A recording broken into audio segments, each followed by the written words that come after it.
सती के भय में शंकर जी का दयनीय दशा हो गई। वे हर पल सती का ही ध्यान करते रहते और उन्हीं की चर्चा में व्यस्त रहते। उधर सती ने भी शरीर का त्याग करते समय संकल्प लिया था कि मैं राजा हिमालय के यहाँ जन्म लेकर शंकर जी की अर्धांगिनी बनूं। अब जगदम्बा का संकल्प व्यर्थ होने से तो रहा। वे उचित समय पर राजा हिमालय की पत्नी मेनका के गर्भ में प्रविष्ट होकर उनकी कोख में से प्रकट हुई। पर्वतराज की पुत्री होने के कारण वे पार्वती कहलाईं। जब पार्वती बड़ी होकर सयानी हुई तो उनके माता पिता को अच्छा वर तलाश करने की चिंता सताने लगी। एक दिन अचानक देवर्षि नारद राजा हिमालय के महल में आ पहुँचे और पार्वती को देख कहने लगे कि इसका विवाह शंकर जी के साथ होना चाहिए और वे ही सभी दृष्टि से इसके योग्य हैं। पार्वती के माता पिता के आनंद का ये जानकर ठिकाना ना रहा कि साक्षात जगन्माता सती ही उनके यहाँ प्रकट हुई हैं। वे मन ही मन भाग्य को सराहने लगे। एक दिन अचानक भगवान शंकर के सती के विरह में घूमते घूमते उसी प्रदेश में जा पहुँचे और पास ही के स्थान गंगा अवतरण में तपस्या करने लगे। जब हिमालय को इसकी जानकारी मिली तो वे पार्वती को लेकर शिवजी के पास गए। वहाँ राजा ने शिवजी से विनम्रतापूर्वक अपनी पुत्री को सेवा में ग्रहण करने की प्रार्थना की। शिवजी ने पहले तो आनाकानी की, किंतु पार्वती की भक्ति देखकर वे उनका आग्रह न टाल सके। शिवजी से अनुमति मिलने के बाद तो पार्वती प्रतिदिन अपनी सखियों को साथ ले उनकी सेवा करने लगी। पार्वती हमेशा इस बात का सदा ध्यान रखती थी कि शिवजी को किसी भी प्रकार का कष्ट न हो। वे हमेशा उनके चरण धोकर चरणोदक ग्रहण करती और षोडशोपचार से पूजा करती। इसी तरह पार्वती को भगवान शंकर की सेवा करते दीर्घ समय व्यतीत हो गया, किंतु पार्वती जैसी सुंदर बाला से इस प्रकार एकांत में सेवा लेते रहने पर भी शंकर के मन में कभी विकार नहीं हुआ। वे सदा अपनी समाधि में ही निश्चल रहते।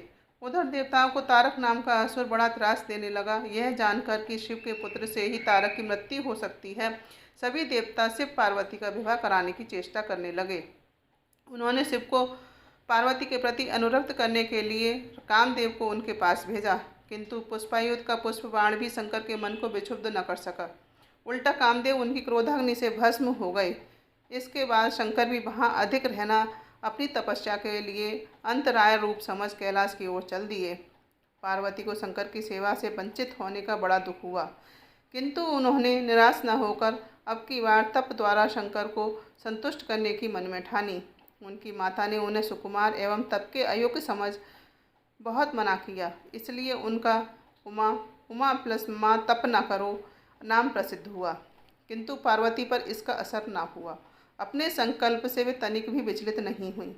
वे भी घर से निकल उसी शिखर पर तपस्या करने लगीं जहाँ शिवजी ने तपस्या की थी। तभी से लोग उस शिखर को गौरी शिखर कहने लगे। वहाँ उन्होंने पहले वर्ष फलाहार से जीवन व्यतीत किया, दूसरे वर्ष वे पर्ण वृक्षों के पत्ते खाकर रहने लगीं और फिर तो उन्होंने पर्ण का भी त्याग कर दिया और इसलिए वे अपर्णा कहलाईं। इस प्रकार पार्वती ने 3000 वर्ष तक तपस्या की। उनकी कठोर तपस्या को देखकर ऋषि मुनि भी दंग रह गए। अंत में भगवान आशुतोष का आसन हिला। उन्होंने पार्वती की परीक्षा के लिए पहले सप्तऋषियों को भेजा और पीछे स्वयं बटु वेश धारण कर पार्वती की परीक्षा के निमित्त प्रस्थान किया। जब इन्होंने सब प्रकार से जांच परख कर देख लिया कि पार्वती की उनमें अविचल निष्ठा है, तब तो वे अपने को अधिक देर तक ना छिपा सके। वे तुरंत अपने असली रूप में पार्वती के सामने प्रकट हो गए और उन्हें पाणी ग्रहण का वरदान देकर अंतर्ध्यान हो गए। पार्वती अपने तप को पूर्ण होते देखकर लौट आईं और अपने माता पिता से सारा वृत्तांत कह सुनाया। अपनी दुलारी पुत्री की कठोर तपस्या को फलीभूत होता देखकर माता पिता के आनंद का ठिकाना नहीं रहा। उधर शंकर जी ने सप्तऋषियों को विवाह का प्रस्ताव लेकर हिमालय के पास भेजा और इस प्रकार विवाह की शुभ तिथि निश्चित हुई। सप्तऋषियों द्वारा विवाह की तिथि निश्चित कर दिए जाने के बाद भगवान शंकर ने नारद जी द्वारा सारे देवताओं को विवाह में सम्मिलित होने के लिए आदरपूर्वक निमंत्रित किया और अपने गणों को बारात की तैयारी करने का आदेश दिया। उनके इस आदेश से अत्यंत प्रसन्न होकर गणेश्वर, शंखकर्ण, कैकराक्ष, विकृत, विशाख, विकृतानन, दुदुम्बु, कपाल, कुंडुक, काक, पादोदर, मधुपिंग, प्रमद, वीरभद्र आदि गणों के अध्यक्ष अपने अपने गणों को साथ लेकर चल पड़े। नंदी, क्षेत्रपाल, भैरव आदि गणराज भी कोटि कोटि गणों के साथ निकल पड़े। ये सभी 3 नेत्रों वाले थे। सबके मस्तक पर चंद्रमा और गले में नीले चिन्ह थे। सभी ने रुद्राक्ष के आभूषण पहन रखे थे। सभी के शरीर पर उत्तम भस्म पुती हुई थी। इन गणों के साथ शंकर जी के भूतों, प्रेतों, पिशाचों की सेना भी आकर सम्मिलित हो गई। इनमें डाकनी, शाकनी, यातुधान, बेताल, ब्रह्म राक्षस आदि भी शामिल थे। इन सभी के रूप, रंग, आकार, प्रकार, चेष्टाएं, वेशभूषा, हाव भाव आदि सभी कुछ अत्यंत विचित्र थे। किसी के मुख ही नहीं था और किसी के बहुत से मुख थे। कोई बिना हाथ पैर के ही था तो कोई बहुत से हाथ पैरों वाला था। किसी के बहुत सी आंखें थीं और किसी के पास एक भी आंख नहीं थी। किसी का मुख गधे की तरह, किसी का सियार की तरह, किसी का कुत्ते की तरह था। उन सब ने अपने अंगों में ताज़ा खून लगा रखा था।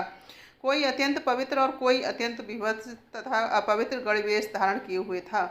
उनके आभूषण बड़े ही डरावने थे। उन्होंने हाथ में नर कपाल ले रखा था। वे सबके सब अपनी तरंग में मस्त होकर नाचते गाते और मौज उड़ाते हुए महादेव शंकर जी के चारों ओर एकत्रित हो गए।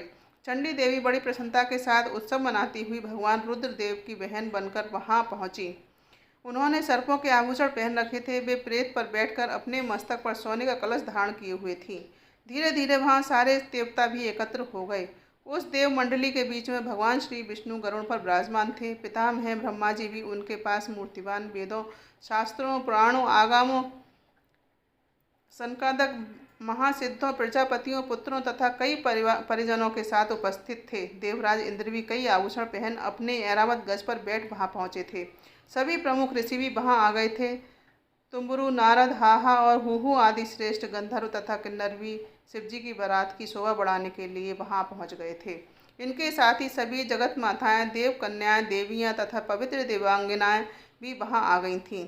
इन सभी के वहां मिलने के बाद भगवान शंकर जी अपने स्फटिक जैसे उज्ज्वल सुंदर वृषभ पर सवार हुए। दूल्हे के वेश में शिवजी की शोभा निराली ही छटक रही थी। इस दिव्य और विचित्र बारात के प्रस्थान के समय डमरुओं की डमडम, शंखों के गंभीर नाद, ऋषियों महर्षियों के मंत्रोच्चार, यक्षों, किन्नरों, गंधर्वों के सरस गायन और देवांगनाओं के मनमोहक नृत्य और मंगल गीतों की गूंज से तीनों लोग परिव्याप्त हो उठे। उधर हिमालय ने विवाह के लिए बड़ी धूमधाम से तैयारियां की और शुभ लग्न में शिवजी की बारात हिमालय के द्वार पर आ गई। पहले तो शिवजी का विकट रूप तथा उनकी भूत प्रेतों की सेना को देखकर मैना बहुत डर गईं और उन्हें अपनी कन्या का पाणी ग्रहण कराने में आनाकानी करने लगी। पीछे से जब उन्होंने शंकर जी का करोड़ों कामदेवों को लजाने वाला 16 वर्ष की अवस्था का परम लावण्य रूप देखा तो वे देहग्रह की सुधि भूल गईं और शंकर पर अपनी कन्या के साथ ही साथ अपनी आत्मा को भी न्यौछावर कर दिया। हर गौरी का विवाह आनंद पूर्वक संपन्न हुआ। हिमाचल ने कन्यादान दिया। विष्णु भगवान तथा अनन्यान्य देव और देव रमणियों ने नाना प्रकार के उपहार भेंट किए। ब्रह्मा जी ने वेदों रीति से विवाह करवाया। सब लोग अमित उत्साह से भरे अपने अपने स्थानों को लौट गए। बोल बोले बाबा की जय। हर हर महादेव।